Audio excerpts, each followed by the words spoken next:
হারাম সেটাই এই সময় যা আপনারা দেখে স্পষ্ট বুঝতে পারছেন সময়ের গতিবিধি।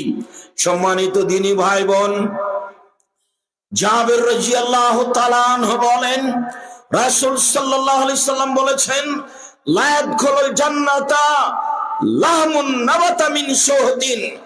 ওই মানুষ, ওই শরীর জান্নাতে প্রবেশ করবে না যেই শরীর অবৈধভাবে বড় হয়েছে। কুল্লু লাহমিন নাবাতা মিনাস সুহতে কানাতিন নার আওলা বিহি। যেই শরীর, যে ব্যক্তি অবৈধভাবে লালিত পালিত হয়েছে তার জন্য জাহান্নামী যথেষ্ট।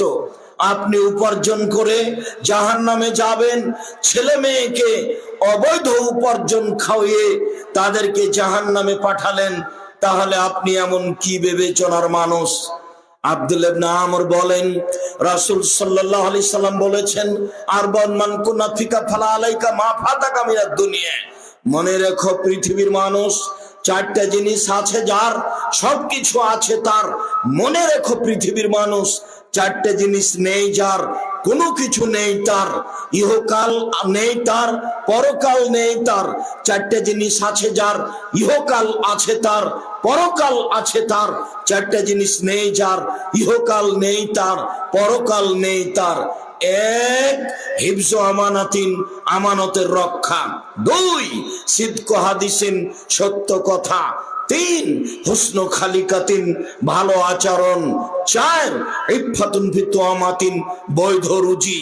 বৈধ রুজি নেই যার, ইহকাল নেই তার। বৈধ রুজি নেই যার, পরকাল নেই তার। বৈধ রুজি আছে যার, ইহকাল আছে তার। বৈধ রুজি আছে যার, পরকাল আছে তার।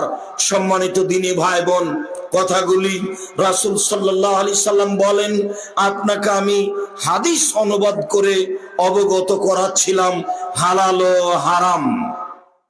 উমামা বাহিলি রাদিয়াল্লাহু তাআলা আনহু বলেন, অন্য বর্ণনা আবু সাঈদ খুদরি রাদিয়াল্লাহু তাআলা আনহু বলেন, রাসূল সাল্লাল্লাহু আলাইহি সাল্লাম বলেছেন, লা ইয়াদখুলুল জান্নাতা লাবাদু, লা ইয়াদখুলুল জান্নাতা জাসাদুন গুদিয়া বিল হারাম। ওই শরীর, ওই ব্যক্তি জান্নাতে যাবে না যেই শরীর হারাম উপায়ে বর্ধিত হয়েছে, বড় হয়েছে। যাদের লালন পালন হারাম উপায়ে হয়ে থাকে তারা জান্নাতে যাবে না। এই কথা মুহাম্মদ সাল্লাল্লাহু আলাইহি সাল্লাম বলেন। খাওলা আনসারিয়া রাদিয়াল্লাহু তাআলা আনহা বলেন, রাসূল সাল্লাল্লাহু আলাইহি সাল্লাম বলেছেন, ইন্নার রিজালান ইয়াতাখাওয়াদুনা ফি মালিল্লাহি। মানুষ অচিরেই নির্দ্বিধায় হারাম উপার্জনে নেমে যাবে। ফালাহুন নার, তাদের জন্য, ফালাহুমুন নার, তাদের জন্য জাহান্নাম রয়েছে। হারাম উপার্জনের ফলাফল সরাসরি জাহান্নাম। হারাম উপার্জনের ফলাফল সরাসরি জাহান্নাম। আবু হুরায়রা রাদিয়াল্লাহু তাআলা আনহু বলেন, রাসূল সাল্লাল্লাহু আলাইহি ওয়াসাল্লাম বলেছেন, মান ইস্তামালনাহু ফি আমালিন, আমি যাকে কোনো কাজে নিয়োগ দিই, নিয়োজিত করি, ফারাযাকনাহু রিজকান, তারপর তার বেতন আমি নির্ধারিত করে দিই। সে মাসে এত টাকা বেতন পাবে, এত টাকা তার রুজি হিসেবে বেতন দেওয়া হবে। এইটা যখন নির্ধারণ করা হয়, ফামা যালিকা, এই ব্যতীত যেটুকু সে উপার্জন করে সেইটুকু হচ্ছে তার জন্য হারাম, ফলাফল তার জন্য জাহান্নাম। যারা এই দেশে চাকরি করে, চাকরি করতে গিয়ে, ব্যবসা বাণিজ্য করতে গিয়ে মানুষের কাছে সুদ ঘুষ নিয়ে থাকে, কর্মে অতিরিক্ত কিছু অবৈধভাবে উপার্জন করে, তার জন্য জাহান্নাম ঘোষণা করেছেন মুহাম্মদ সাল্লাল্লাহু আলাইহি সাল্লাম। সম্মানিত দিনী ভাই বোন, আপনাকে আমি এই অংশে এসে রাসূল সাল্লাল্লাহু আলাইহি সাল্লাম অবৈধ উপার্জন থেকে কিভাবে সতর্ক সাবধান থাকতেন এইটুকু আপনাকে একটু অবগত করাই। আবু হুরায়রা রাদিয়াল্লাহু তাআলা আনহু বলেন, মারা রাসূলুল্লাহ সাল্লাল্লাহু আলাইহি সাল্লাম বিতামারিন ফিত তারিক, আল্লাহর নবী একদা রাস্তায় পড়ে থাকা একটা খেজুরের পাশ দিয়ে হেঁটে যাচ্ছিলেন। আল্লাহর নবী একদা রাস্তায় পড়ে থাকা একটা খেজুরের পাশ দিয়ে হেঁটে যাচ্ছিলেন। তিনি খেজুরটা হাতে নিয়ে বললেন, লালাম তাকুনা মিনাস সাদাকা, ও খেজুর, পৃথিবীর মানুষ শুনে রেখো, এই খেজুরটা সাদকার খেজুর হতে পারে। এই আশঙ্কা যদি আমার না হতো, এই খেজুরটা সাদাকার খেজুর হতে পারে, এই আশঙ্কা যদি আমার না হতো, লাকাল তোহা, তাহলে আমি এই খেজুরটা, আমার হাতের খেজুরটা আমি খেয়ে নিতাম।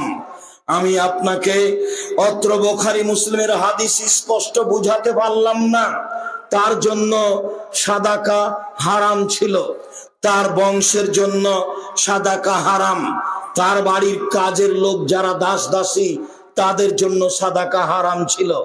রাস্তার একটা খেজুর উঠিয়ে নিয়ে তিনি বলছেন, হয়তো বা কেউ জাকাতের খেজুর নিয়ে যাচ্ছিল, হয়তো বা কেউ সাদকা দান সাদকার খেজুর নিয়ে যাচ্ছিল, তার থেকে পড়ে গেছে, এমনটা হতে পারে। এই আশঙ্কা যদি আমার না থাকতো, তাহলে আমি এই খেজুরটা খেয়ে নিতাম। একটু বিবেচনা করেন তো, তিনি হারাম থেকে নিজেকে কিভাবে বাঁচানোর চেষ্টা করেছেন। একটা খেজুর।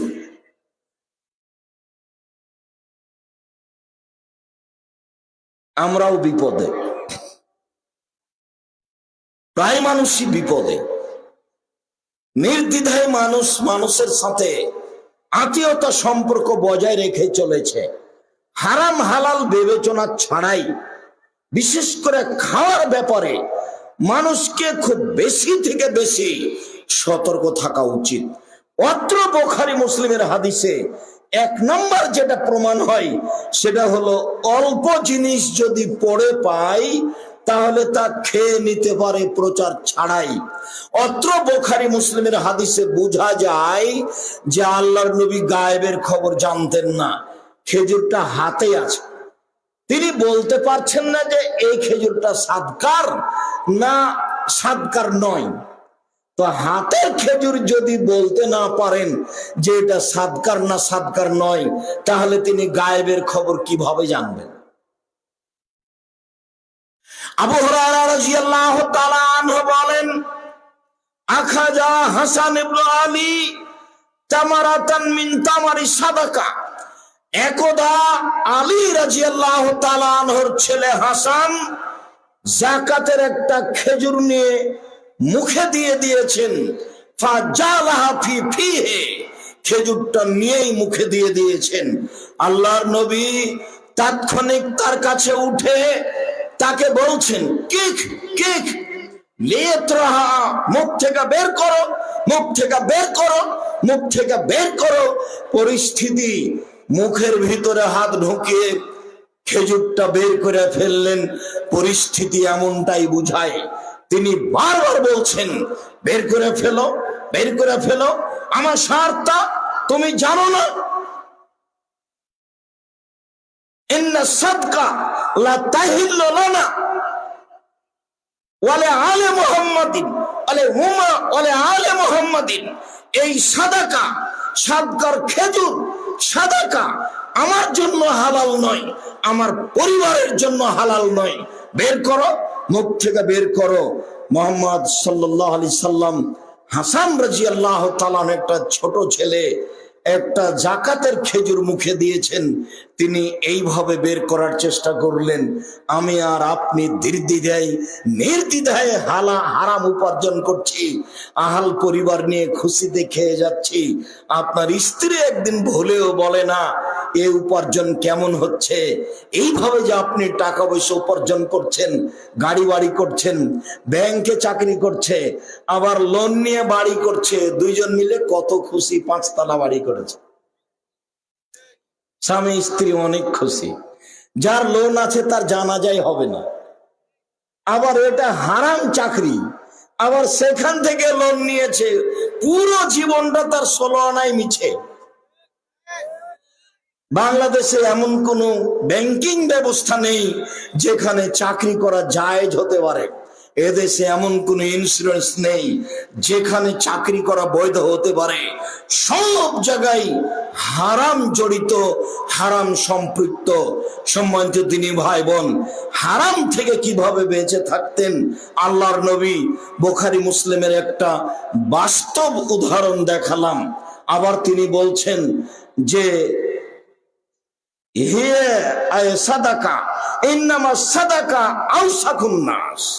নিশ্চয় দান সাদাকা মানুষের ময়লা, এটা মুহাম্মাদের জন্য বৈধ নয়, মুহাম্মাদের পরিবারের জন্য বৈধ নয়, এবং মুহাম্মাদের বাড়িতে যারা কাজ করে দাস দাসী কাজের পুরুষ নারী, এদের জন্য জায়েজ নয়। তাহলে হালাল হারামের বিবেচনা কেমন হওয়া উচিত? আয়েশা রাদিয়াল্লাহু তাআলা আনহা বলেন, কানা লি আবু বকর গোলাম ইখরুজ লাহুল খারাজ। আবু বকর সিদ্দিকের একটি গোলাম ছিল, তিনি তার উপার্জিত সম্পদ হতে খেতেন। আয়েশা রাদিয়াল্লাহু তাআলা আনহা বলেন, আবু বকর সিদ্দিক রাদিয়াল্লাহু তাআলা আনহর একটা গোলাম ছিল, সে যা উপার্জন করত সেখান থেকে তিনি খেতেন। ফাজা ইয়ামান বিশাইন ফাকালা মিনহু। একদা সেই গোলাম কিছু পয়সা, কিছু খাদ্য নিয়ে এসেছে বাড়িতে, সেখান থেকে আবু বকর সিদ্দিক খেয়ে নিয়েছেন।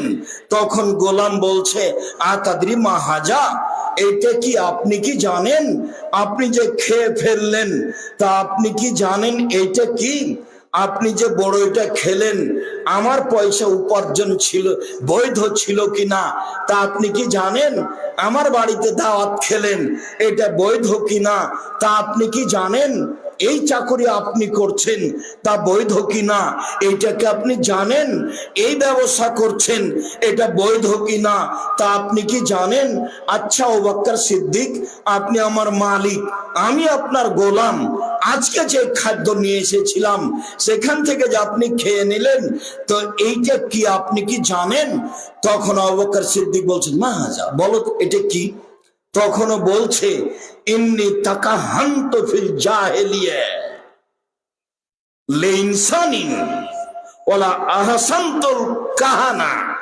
আমি জাহেলিয়াতের যুগে, বন্যতার যুগে, বর্বরতার যুগে গণকি করতাম, তবে আমি ভালো গণকি জানতাম না। আমি খালি মানুষকে প্রতারণা দিতাম। ইল্লা খাদাতুহু ওয়ালা উহসিনুল কাহানাতা ইল্লা খাদাতুহু। আমি গণকি জানতাম না, খালি মানুষকে প্রতারণা দিতাম। ওই সুবাদে একজনের কাছে কিছু টাকা পেতাম, কিছু খাদ্য শস্যাদি পেতাম, ও সেটা আমাকে দিয়েছে, হাজা হওয়া এইটা সেটা আপনি যেখান থেকে খেয়ে ফেলেছেন। এই পর্যন্ত আবু বকর রাদিয়াল্লাহু তাআলা শুনতেই ফাদ খালায়াদাহু ফি ফিহি, মুখের ভিতরে হাত ঢুকিয়ে দিলেন। ফাকা কুল্লা শাইন, পেটের ভিতরে যা কিছু ছিল মুখের ভিতরে হাত ঢুকিয়ে বমন করে বের করে ফেললেন। হাদিস বুখারী মুসলিম। কি বুঝলেন আপনি আর কি বুঝলাম আমি, আর জাদিকে কি বুঝাবো? হাদিস তো 1450 বছর থেকে হাদিস গ্রন্থে আছে, উপদেশ বইও দেওয়া আছে। হালাল হারামের আলোচনায় এই হাদিস দেওয়া আছে বুখারী মুসলিমের। জাতির জন্য খিদমতে কম করছি বলে মনে হয় না, চেষ্টাতে ত্রুটি আছে বলে মনে হয় না, আন্তরিকতায় অভাব আছে বলে মনে হয় না। জাতি হয়তোবা যথাযথভাবে মূল্যায়ন করছে না বা করলো না। জাতি যদি যথাযথভাবে মূল্যায়ন না করে, তাহলে তার খেসারত আমাকে বহন করতে হবে না। এমনিতেই পৃথিবীর শতকরা 90 জন মানুষই ইহুদি, খ্রিস্টান, অমুসলিম, মুশরিক, হিন্দু। তার মধ্যে শতকরা 10 জন মানুষ মুসলমান। এরপরেও 10 জনের শতকরা 90 জন মানুষ মাযহাব মেনে চলে, কোরআন এবং সহিহ হাদিস মানতে চায় না। আবার শতকরা 10 জনের 90 জনই মাযহাব মেনে চলে, তার 10 জনের মধ্যে আবার অনেক ভাগ। অমুকের বক্তব্য কেন শুনতে যাব, অমুকের কথা শুনব।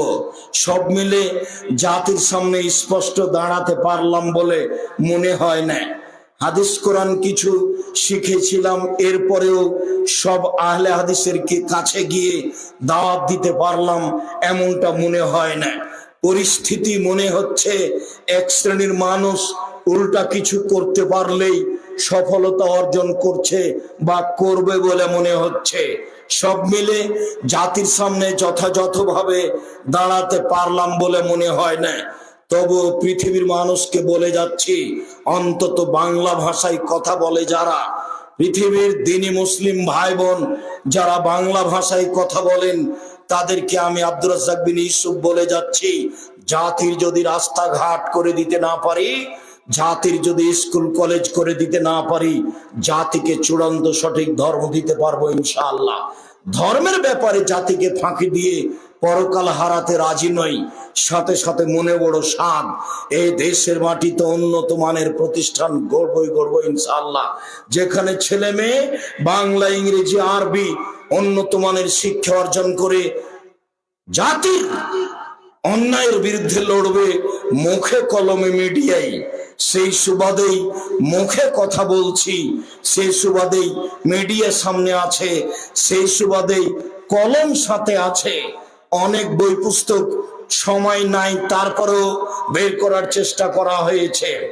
জামিয়া সালাফের একটি বড় কাজ কলম, যেটা আপনাকে মূল্যায়ন করতে হবে, আলিতে সম্পত্রিকা সহ। সাথে সাথে আব্দুল্লাহর এই কাজটিকে বাংলা ভাষার দ্বীনি ভাই বোনকে সাড়া দিতে হবে, বরং পৃথিবীর মুসলিম পুরুষ নারীকে সাড়া দিতে হবে, যেটার লক্ষ্য উদ্দেশ্য সারা দেশ জুড়ে মক্তব পরিচালনা করতে যাই। চাই মক্তব ভিত্তিক শিক্ষা কার্যক্রম এবং দাওয়াতি কার্যক্রম হবে। এই মিশন নিয়ে জীবন বাজি রেখে আব্দুল্লাহ সময় কাটিয়ে যাচ্ছে বলে আপনারা অবগত আছেন। ইতিমধ্যে 350-রও বেশি তারা মক্তব চালু করেছে অল্প সময়ের মধ্যেই। তারা বই পুস্তক লিখেছে, সিলেবাস ছাপিয়েছে, সেই সুবাদেই কাজ করে যাচ্ছে। ইমাম নির্ধারণ করছে, ইমামদেরকে ফ্রি জামিয়া সালাফিয়া নিয়ে যাচ্ছে, ফ্রি বাড়ি ফেরত পাঠানো হচ্ছে, তার খাওয়া দাওয়ার ব্যবস্থা করা হচ্ছে, তাকে ফ্রি বই পুস্তক দেওয়া হচ্ছে। মক্তব ভিত্তিক মানগত শিক্ষা কার্যক্রম পরিচালনার জন্য আপনাকে এর জন্য দোয়া করতে হবে। সাথে সাথে উত্তরবঙ্গের রংপুর বিভাগের লোককে বলতে চাই, আপনাদের জন্য আল্লাহর পক্ষ থেকে একটা বড় নিয়ামত, সেটা হচ্ছে জামিয়া সালাফিয়া তেঘরা বিরল দিনাজপুর। একে আপনি স্বাভাবিকভাবে বুঝলে সে জবাব আপনাকে দিতে হবে। এর উপরে আপনার ভালোবাসা না থাকলে সেই জবাব আপনাকে দিতে হবে। বিশেষভাবে তেঘরা নামে যত পাড়া রয়েছে, সব পাড়ায় যারা বসবাস করে, এই সব পুরুষ নারীকে আরো শক্তভাবে বিচারের মাঠে জবাব দিতে হবে। আমি আব্দুর রাজ্জাক বিন ইউসুফ তেঘরার পুরুষ নারীর কাছে আমার কিছু ব্যক্তিগত সুবিধা চাওয়া পাওয়া নেই। তাদের কাছে যে আল্লাহর পক্ষ থেকে নিয়ামত এসেছে, এটাকেই যথাযথভাবে মূল্যায়ন করতে হবে। দীর্ঘদিন থেকে তেঘরা গ্রামের ভিতরে একটা ছোট পরিসরে মাদ্রাসা চালিয়ে আসছেন, সেটা তো আপনারা জানেন। আল্লাহর বিশাল নিয়ামত, ভিন্ন ধরনের নিয়ামত চালু হওয়ার সাথে সাথে 3 তলা বিল্ডিং, এতগুলো জমি, আবার ছেলেদের জন্য অস্থায়ী থাকার ব্যবস্থা, ক্লাসরুম, আপনি এটাকে স্বাভাবিক মনে করছেন? সাথে সাথে প্রায় 700 মতো ছেলে মেয়ে জামিয়া সালাফে পড়াশোনা করে। সংকীর্ণতা অন্তরে থাকলে জবাব আপনাকে দিতে হবে, আমাকে দিতে হবে না। উত্তরবঙ্গের মানুষ, পুরুষ নারী, আমি আপনাদেরকে আন্তরিকভাবে বলে যাচ্ছি, আমি আব্দুর রাজ্জাক বিন ইউসুফ সাধারণ মানুষ, আপনার দরজায় এসেছি আপনার কল্যাণের জন্য, উত্তরবঙ্গের লোকজনের জন্য বিশাল আকৃতিতে এক প্রতিষ্ঠান খুলতে